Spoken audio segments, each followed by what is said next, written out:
From his palace in Falkland, King James VI declared Fife a kingdom fringed with gold, referring to its many prosperous coastal ports.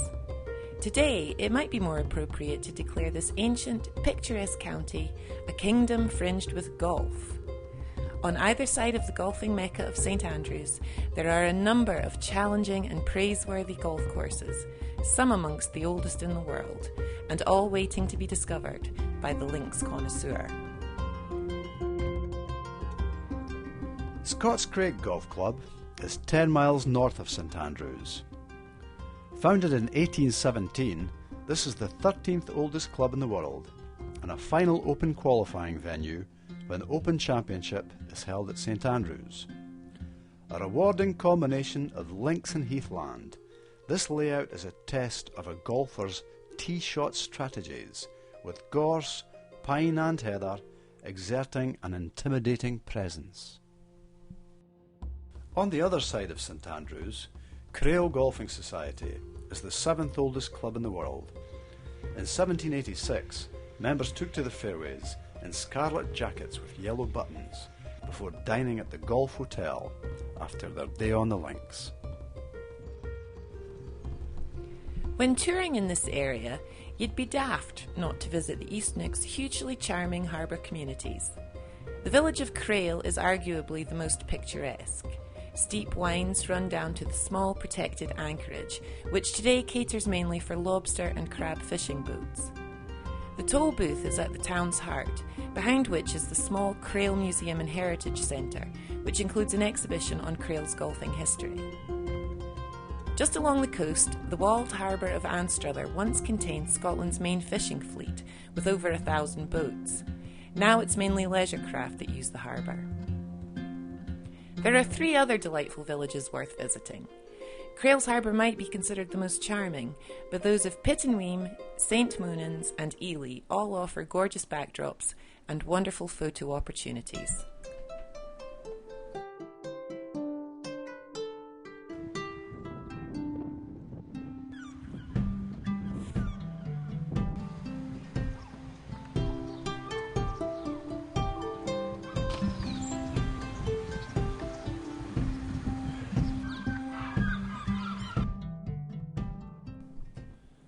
While sightseeing around Fife's charming East Neuk, you may be in the mood for a quick 9 holes. Anstruther Golf Club is short, unpredictable, and ideal for a fun round. Ely's Golf House Club offers one of the most idiosyncratic courses in Scotland. A 30-foot periscope from HMS Excalibur overlooks the first fairway. Here's starter Ken Murray to tell us more.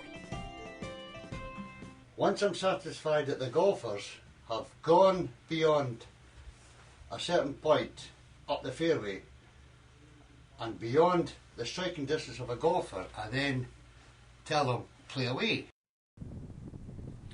Golf has been played here since the 15th century.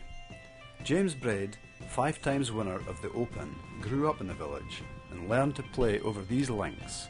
A true test of links golf, and you might need to recuperate by the 13th. Another unusual 9-hole gem is found at Lundin Ladies Course.